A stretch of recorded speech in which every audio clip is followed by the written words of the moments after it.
আসসালামু আলাইকুম আমার ভাইজান, কি অবস্থা আপনাদের? তো আজকে আমাদের টপিক ভাই ট্রেড লাইসেন্স কিভাবে বানাবো। তো এই ভিডিওটা কাদের জন্য আগে এটা বলি। তো এই ভিডিওটা আমার ওই সমস্ত ভাই বোনদের জন্য যারা স্পেশালি বাইরে পড়ালেখার জন্য আসবেন, তো তাদের জন্য এই ভিডিওটা। তো সবারই মোটামুটি সবকিছু একটা চিন্তা ভাবনা থাকে যে বাইরে আসবেন। এখন trade licence, tin certificate plus আদার কিছু যা আছে এগুলো কিভাবে করবেন। তো আজকে আমার টপিক হলো ট্রেড লাইসেন্স। তো সর্বপ্রথম আপনি কোন জায়গায় আছেন এটা আপনি বিশ্লেষণ করবেন। আপনি গ্রামে আছেন অথবা শহরে আসছেন। যেমন আমি গ্রামে ছিলাম, আমি গ্রামের ছেলে। তো আমাদের ওইখানে কাউন্সিল অফিস থাকে অথবা ইউনিয়ন পরিষদ আমরা বলি। তো ওইখানে আমি গেছি, যাওয়ার পরে ভাই বিরাদারি থাকে, সমস্যা নাই। আর বিষয়টা হচ্ছে কি, আমি ওটা পরে বলি, সমস্যা নাই। তো সর্বপ্রথম আমরা গেলাম, যাওয়ার পরে ওরা বললো যে তুমি বানাবে, তোমার কি দোকান টোকান অথবা এটা কি আসলে আছে কি নাই।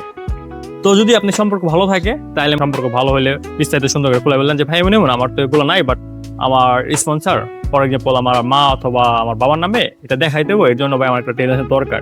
তো শুরুতে মনে করেন বললেন, বলার পরে দেখলেন হয়ে গেল, তাহলে তো হয়ে গেল। আর যদি না হয় বেশি না ভাই, নিজে দেয়া 500 টাকা অথবা 200 টাকা দিয়ে দেবেন, হয়ে যাবো। তো এখন আসি আমরা কিভাবে বানাবো ট্রেড লাইসেন্সটা, অথবা কি দিম ভাই। আমি কি গরুর খামার দিম ভাই, আমি কি মাছের খামার দিবো ভাই, আমি কি পশু পাখি দিব ভাই, আমি কৃষিকাজ দেখামো, এইগুলো আমাদের চিন্তা ভাবনা থাকবে। ইভেন আমারও চিন্তা ভাবনা ছিল যে আমি এগুলো দেখাবো, কৃষিকাজে এগুলো দেখামো, বাট এগুলো ভুলও করবেন না। কারণ ওরা মোটামুটি জানে বুঝে যে একজন কৃষকেরই অথবা খারাপ না এগুলা, এগুলা কেমনি কি করবো, ম্যানেজ করবো।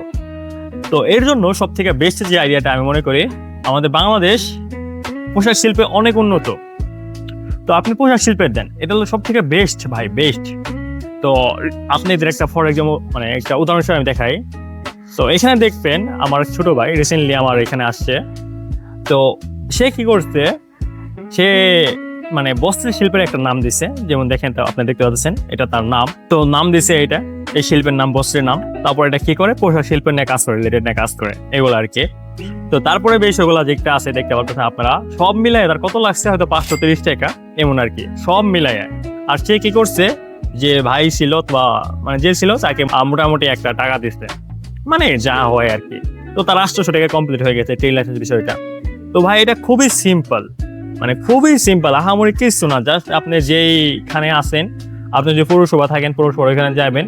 কারণ পৌরসভা অথবা যারা মেন সিটিতে আছেন তাদের কি সমস্যা হয় আমি জানি, বাট গ্রামের দিকে এত সমস্যা না। যদি আপনাদের জেলা অথবা আপনাদের স্থানীয় বাসা যদি গ্রামে হয়, আপনি ওইখান থেকে বানা নিলেন। এখন কোশ্চেন থাকতে পারে কিছু ভাই আমি এখানে থাকি, গ্রামের সমস্যা হবো কিনা। ভাই কোনো সমস্যা না, আপনি যেখানে থাকেন, ব্যবসা যে কোনো জায়গায় করা পারে। বাট একটা জিনিস মাথায় রাখবেন, সেটা হইলো যে এই পোশাক শিল্প অথবা কোনো সুপার শপ এমন কিছু দেওয়ার ভুলও মনে করেন কৃষি আছে, তারপরে মনে করেন মাছ চাষ করেন, বাগান করেন, এগুলো ভুলও দিবেন না। এটা জাস্ট মাথায় রাখেন আপনারা। তো এই ওভারঅল বিষয়, যারা আমার বাইরে আছেন, আমার মনে হয় আপনারা বুঝতে পারছেন ইজিলি বিষয়গুলো। ওখানে যাইবেন, যাওয়ার সাথে তাদের সাথে একটা আন্ডারস্ট্যান্ডিং করবেন। সর্বপ্রথম আন্ডারস্ট্যান্ডিং করার পরে পোশাক শিল্পের অথবা যে কোনো একটা বস্ত্র শিল্প অথবা সুপার শপ অথবা যে কোনো একটা কারখানা, তো এইগুলা দিয়ে দিবেন। আর ট্যাক্সের বিষয়টা অথবা যে কত টাকা লাগে সর্বোচ্চ যদি যায়, কারণ সর্বোচ্চ যায়, কারণ এগুলো একটু ভেদ করে আপনি কি করতে আছেন, কোন খাতটা দিতে আছেন ট্রেড লাইসেন্স। তো এগুলোর উপর একটা ভেদ করে, যেমন আমার যে সময় লাগছিল আজ থেকে প্রায় 4.5 বছর আগে, তো আমার লাগছিল প্রায় 1800 টাকার মতন। আমি একটু বেশি দিয়েছিলাম। তো আমার ছোট ভাই আবার কম লাগছে, 530 টাকা সব মিলা হয়ে গেছে এখানে। আর এক্সট্রা 200-300 টাকা দিয়েছে, তো 800 টাকা কমপ্লিট হয়ে গেছে। তো এই হিসেবে ওভারঅল বিষয়গুলো। তো এখানে যাবেন, যাওয়ার পরে কথাবার্তা বলবেন, পোশাক শিল্প, বস্ত্র শিল্প, সুপার শপ, সুপার কমপ্লেক্স, কারখানা, এইগুলো দিয়ে চিন্তা ভাবনা করেন। ভুলেও ওই কৃষি ক্ষেত্রের কোনো কিছু দিবেন না।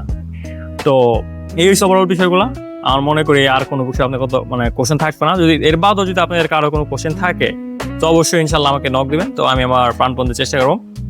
তো এটুকুই ভাইজানরা, আপনি সবাই ভালো থাকবেন, দেখা পরবর্তীতে। আল্লাহ হাফিজ ভাইজানরা।